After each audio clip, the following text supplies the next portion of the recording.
प्रस्ताव आज पारित किए गए, जिसमें एक मध्य प्रदेश के लोकायुक्त पद पर सत्येंद्र कुमार सिंह की नियुक्ति का अनुसमर्थन का विषय था, जिसको कि आज कैबिनेट ने स्वीकृति प्रदान की है।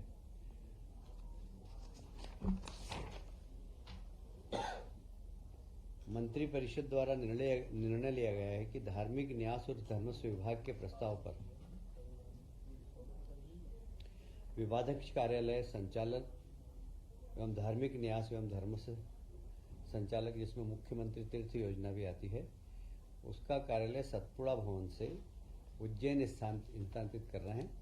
वहाँ पर तीर्थ का एक कार्यालय है, उस तीर्थ योजना के कार्यालय में पूरा के पूरा विभाग शिफ्ट हो रहा है।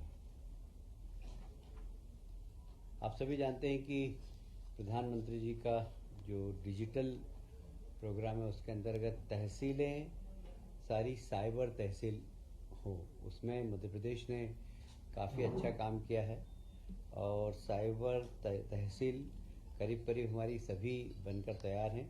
उसके अनुसमर्थन का विषय था, जो आज कैबिनेट ने स्वीकृति प्रदान की है।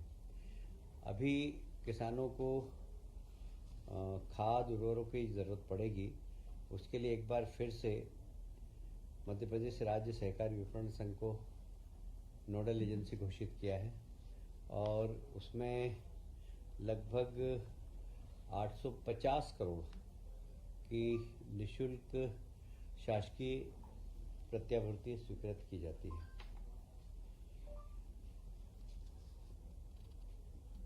जितने भी हमारे मेडिकल कॉलेज नए बन रहे थे, उसको व्यवस्थित करने के लिए विशेषकर नीमच, मंदसौर, श्योपुर और सिंगरौली बिल्डिंग तो बनकर तैयार है, किंतु उसके संचालन के लिए उपकरण की आवश्यकता थी।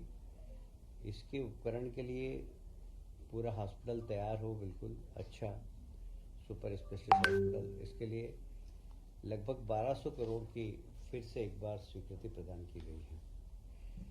केंद्र द्वारा प्रवर्तित योजना, उसके अंतर्गत जितने भी मेडिकल कॉलेज हैं, उसके पास ही एक नर्सिंग कॉलेज भी खोला जाए, तो उस नर्सिंग कॉलेज के खोलने की भी स्वीकृति प्रदान की गई है। इसमें लगभग 192 करोड़ रुपए की लागत लगने की संभावना है। यह केंद्र द्वारा प्रवर्तित है, केंद्र सरकार का भी इसमें योगदान है। ये 13 नर्सिंग महाविद्यालय प्रदेश में अभी खुलने वाले हैं। उज्जैन में नवीन शासकीय चिकित्सा महाविद्यालय के निर्माण, क्योंकि आप जानते हैं उज्जैन में सिंहस्थ मेला भरता है, तो उसको ध्यान में रखते हुए एक मेडिकल कॉलेज और उसके साथ ही 100 बेडेड हॉस्पिटल, ये सब बनाने के लिए सिविल कंस्ट्रक्शन के लिए 592 लगभग 600 करोड़ रुपए की स्वीकृति प्रदान की गई है। एक बहुत ही माननीय मुख्यमंत्री जी की महत्वाकांक्षी योजना है कि प्रदेश के समस्त जिला हॉस्पिटल में एक शव वाहन होना चाहिए, क्योंकि गरीब व्यक्ति जब वो उसकी मृत्यु हो जाती है, तो हम भी देखते हैं कई बार सीन की वो साइकिल पे ले जाता है डेड बॉडीज को, कई बार ठेले में रख के ले जाता है। तो निःशुल्क शव वाहन सारे जिला अस्पताल में रखे जाएंगे और कलेक्टर और सीएमओ को उसका अधिकार दिया जाएगा कि वे शव वाहन को, गरीब व्यक्ति है तो उसको निःशुल्क अपने घर तक पहुंचाने की व्यवस्था कर सके। एक और माननीय मुख्यमंत्री मोहन यादव जी की बहुत ही महत्वाकांक्षी योजना है पीएम श्री एयर एम्बुलेंस सेवा संचालित करना। यह आज कैबिनेट ने पास किया। इसमें एक हेलीकॉप्टर होगा, एक हवाई जहाज होगा। इसको भी यदि कोई व्यक्ति जिसके पास आयुष्मान योजना का कार्ड बना हुआ है, उस व्यक्ति को निःशुल्क कहीं एयर एम्बुलेंस से जाने की आवश्यकता हो किसी शासकीय हॉस्पिटल में, तो उसको तत्काल निःशुल्क रूप से ले जाने की व्यवस्था होगी। कौन सा पेशेंट होगा, ये निर्णय सीएमओ और कलेक्टर दोनों सुनिश्चित करेंगे। यदि कोई व्यक्ति प्राइवेट हॉस्पिटल में अपना इलाज कराना चाहेगा, तो उसकी एक शुल्क रखेंगे, उसका वह शुल्क का निर्धारण भी अतिशीघ्र करेंगे। एनडीबी योजना के अंतर्गत भोपाल के मुखर्जी नगर कोलार मार्ग, वहाँ पर 15 किलोमीटर की लागत की 305 करोड़ के पुनरीक्षित प्रशासकीय स्वीकृति प्रदान की गई है, जिसके अंतर्गत रोड के आसपास नालियाँ बनेगी, लाइट लगेगी, सुंदरीकरण होगा और यह पुनरीक्षित बजट में प्रावधान किया गया है। प्रदेश में समर्थन मूल्य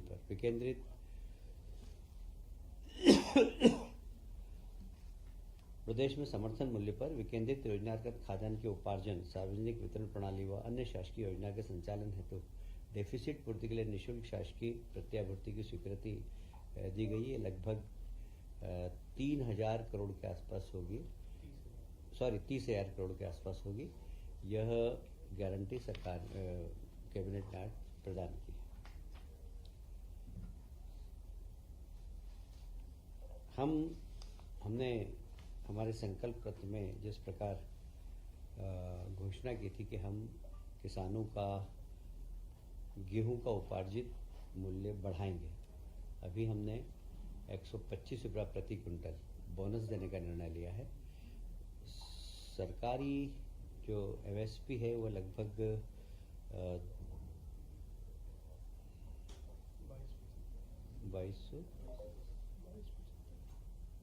2275 की, इसमें 125 रुपये बोनस भी दिया जाएगा। इस प्रकार लगभग 2400 रुपये किसानों का समर्थन मूल्य पर गेहूँ खरीदा जाएगा। आईआईटी इंदौर के द्वारा देश का पहला deep tech research discovery campus Ujjain में स्थापित किया जा रहा है। यह लगभग 237 करोड़ की लागत से बनेगा। आईआईटी इंदौर से हमने अनुबंध किया है कि वे सिर्फ उज्जैन ही नहीं, मध्य प्रदेश की जो हमारे 6 इंजीनियरिंग कॉलेज हैं उनको भी हाईटेक करने के लिए हमें गाइडेंस प्रदान करें, जिससे कि education, quality education Madhya Pradesh में हो इंजीनियरिंग का, और हम उसका स्तर आईआईटी तक ले जाना चाहते हैं क्रमानुसार।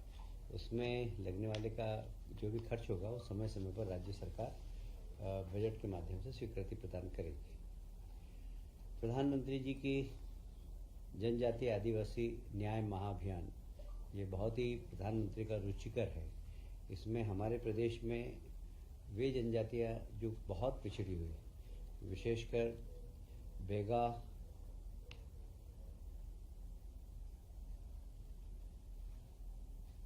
सहारिया और भारिया, ये 3 जाति है जो आदिवासियों में भी बहुत पिछड़े वर्ग में आती है। उनके घर पे इलेक्ट्रिफिकेशन, उनके घर पर बिजली पहुँचे, तो सरकार ने निर्णय लिया है कि प्रत्येक बेगा, सहारिया और भारिया जाति के जितने भी आदिवासी भाई हैं उनके घर पर बिजली पहुंचाई जाएगी। जो दूरस्थ स्थानों पर, क्योंकि ये इस प्रकार के आदिवासी लोग कई बार बहुत जंगलों में भी रहते हैं, जहाँ जंगलों में होगी वहाँ पर हम सोलर एनर्जी के माध्यम से उनके घर में बिजली पहुँचाएँगे। और ये एक महत्वपूर्ण, बहुत ही प्रधानमंत्री जी का रुचिकर विषय है, जिसको आज कैबिनेट ने स्वीकृति प्रदान की है। एक और बिजली की भविष्य की आवश्यकताओं को देखते हुए 800 मेगावाट बिजली के अनुबंध की हमने स्वीकृति प्रदान की है। मेसर्स महान इनर्जेंस लिमिटेड द्वारा WCL खदानों से आवंटित कोयले के लिंकेज को अब NCL की खदानों से लिंकेज करके और बिजली बनाने का एक निर्णय लिया गया, जिसको कि कैबिनेट ने आज स्वीकृति प्रदान की है। निश्चित ही इससे मध्य प्रदेश सरकार को बिजली 650 मेगावाट के साथ साथ सस्ती बिजली भी प्रदान हो, इसकी भी कैबिनेट ने आज स्वीकृति प्रदान की है। आज का विषय समाप्त होता है। मैं सिर्फ एक स्पष्टीकरण करना चाहता हूँ कि कल समाचार पत्र में नेता प्रतिपक्ष ने ये कहा कि उनसे राय ली नहीं गई, शायद उनका ये असत्य बयान है। सीएम हाउस के एक अधिकारी स्वयं उनके घर गए, आधा घंटा बैठे भी थे। उनको बताया गया कि इसमें चीफ जस्टिस, मुख्यमंत्री और आपके सहमति लगती है। यदि वे असहमत हो तो भी बहुमत के आधार पर ये निर्णय लिया जा सकता है, क्योंकि इस प्रस्ताव पे चीफ जस्टिस ने पहले साइन कर दी थी, मुख्यमंत्री जी ने साइन कर दी थी। उनसे आग्रह था कि आप भी साइन कर दें, क्योंकि कभी भी चुनाव की आचार संहिता लग सकती है, इसलिए इसको अतिशीघ्र करना है। तो ये उनका कहना असत्य कि उनसे पूछा नहीं गया। उनके घर मुख्यमंत्री जी के वरिष्ठ अधिकारी 1 घंटे बैठकर आए। माननीय मुख्यमंत्री जी ने भी उनसे फ़ोन से बात की थी और उनसे कहा कि अगर आपकी असहमति है तो आप वैसा लिख दीजिए। पर ये बयान कि उनसे पूछा नहीं गया, उनसे राय लेनी गई, उनको बताया गया, बिल्कुल असत्य है।